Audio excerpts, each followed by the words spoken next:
Okay, first things first, I have to apologize for not showing up for you for the past couple of days. Not showing up for me. Showing up for me, showing up for you. Um, so,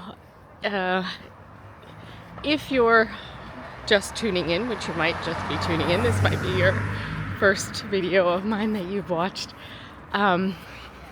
This series, Div's Daily Devotions, is about me turning up each day and being in intimacy with the interwebs. That's what it is. Being in intimacy with the interwebs. Now, I have, I would say, pretty broad and vast capacity for intimacy, more than most that I know. In that, I really enjoy going into the depths and seeing and being seen. And that is still quite daunting for some. Yet I am quite honored and privileged that I have a beautiful collection of beloveds, soulmates in my world, and treasure relating with them. So part of intimacy, where we can never know what we'll be met with, but we can know if we turn up in our open-hearted, honest, truest truth, right? The real, raw, vulnerable, like, this is it, here's me on the table. Then we're giving ourselves the very best chance to be met in that way, because of entrainment. You know, when we show up with defensive patterns or pretenses or masks or posturing or what have you, then we'll unconsciously be eliciting that as well, right? Energy, entrainment, like, it just happens. And of course, you know, if someone's, the more masterful one is, the less likely they are to fall subject to their conditions.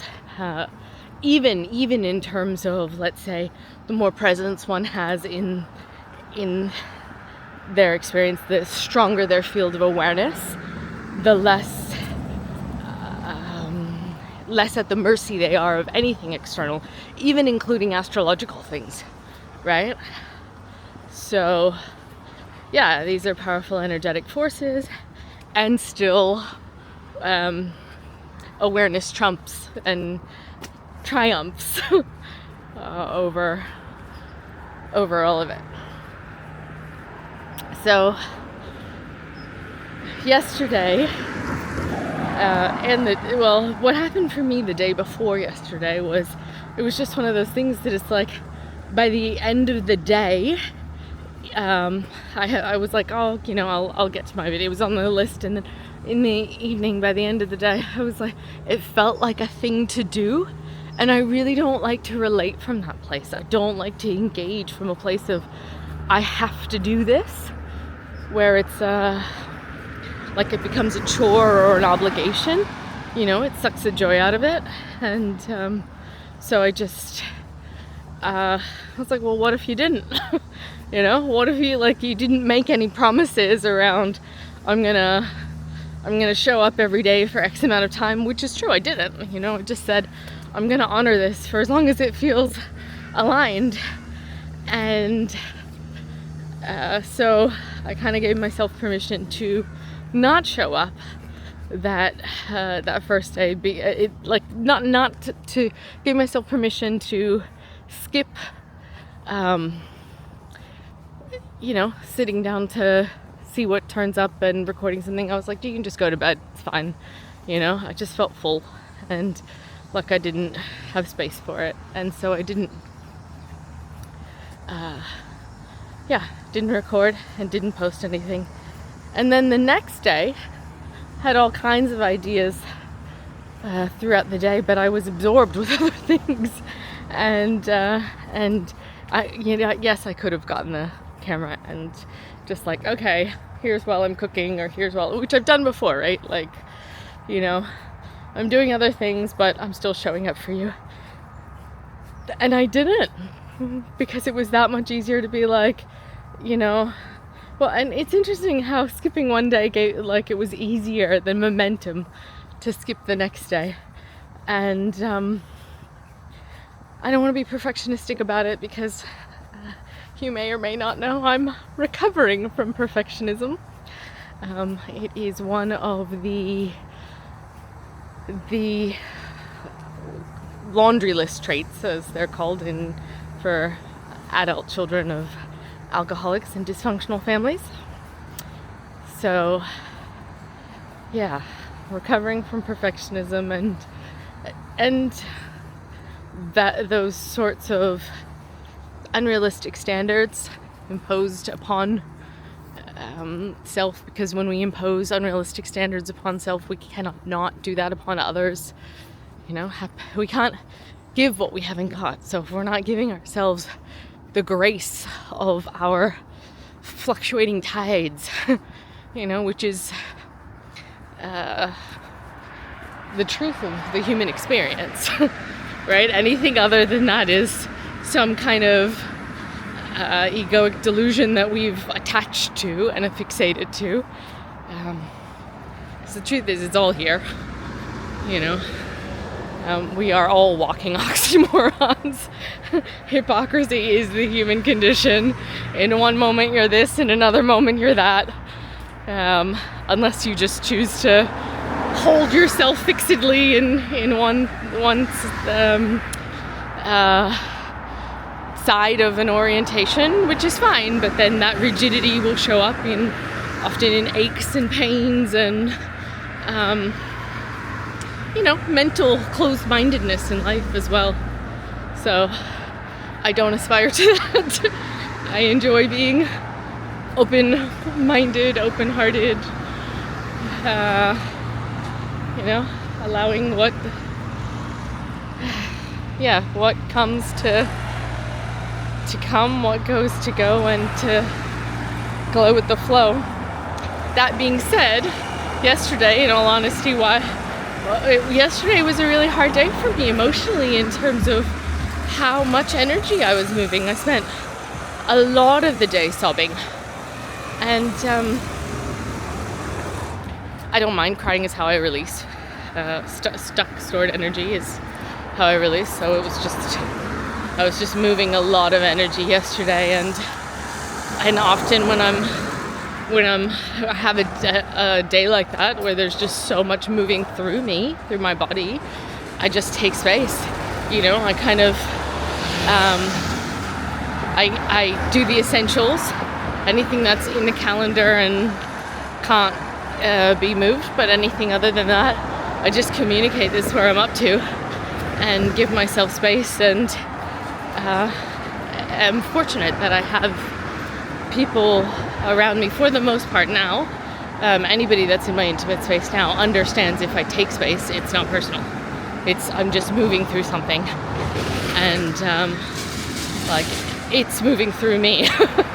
It's moving through me, and I want to be present with it and allow it the space to move, because what most people do is they numb, avoid, distract,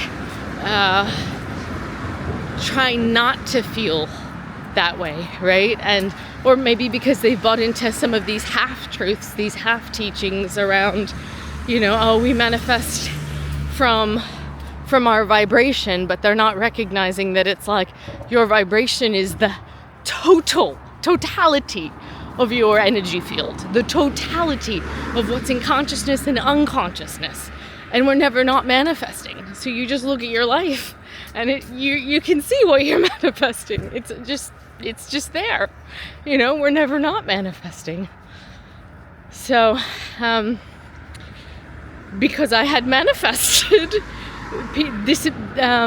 disappearing acts, people that were quite near and dear to my heart, vanishing.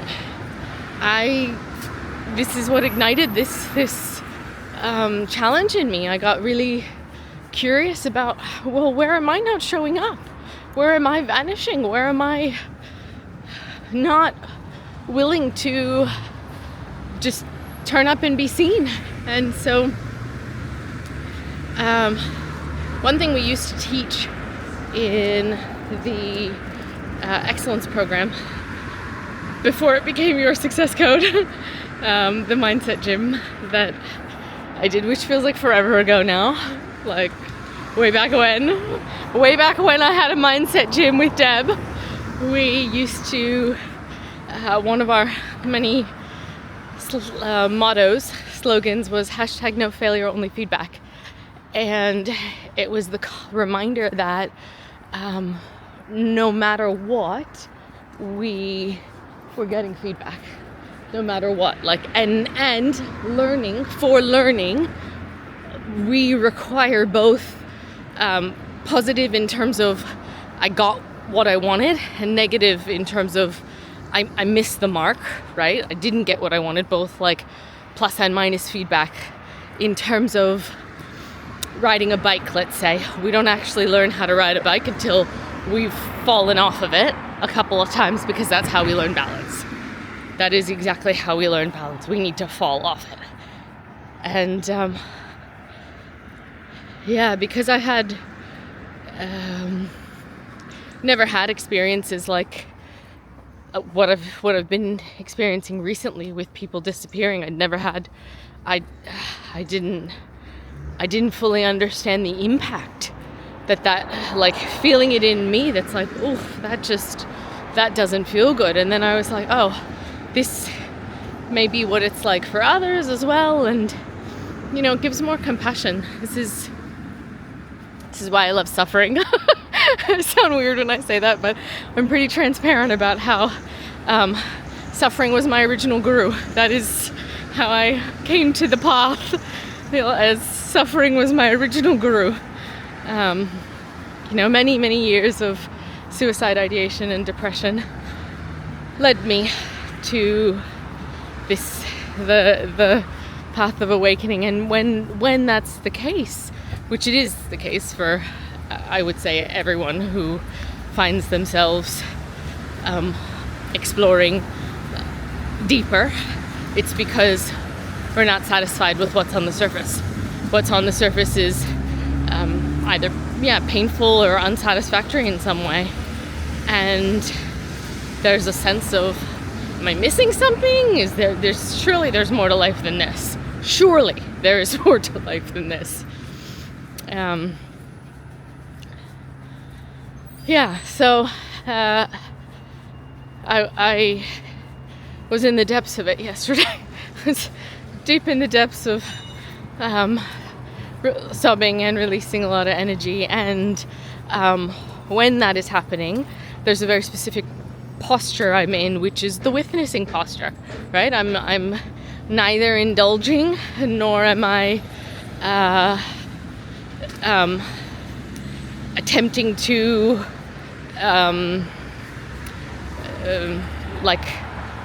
avoid or distract, right? I'm neither leaning in or out of the experience. I'm like, okay, this is what, like grief has come and I just let it have its way with me. It's like, and some days it's, like being tossed about by the ocean.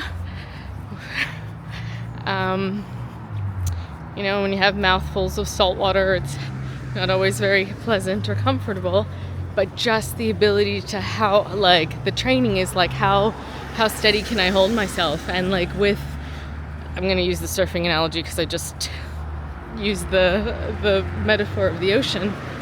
With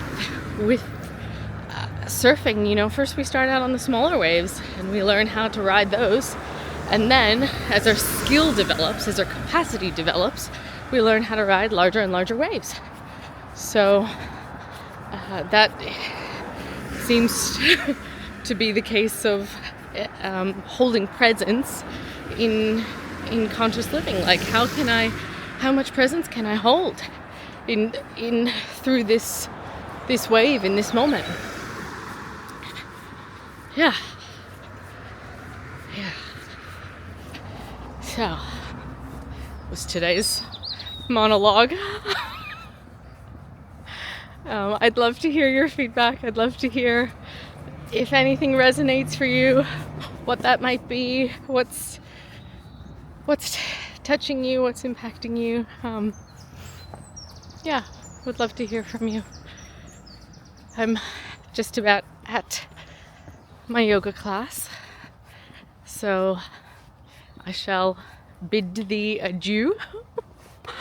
And yeah, sending so many blessings your way for whatever unfolds in your day.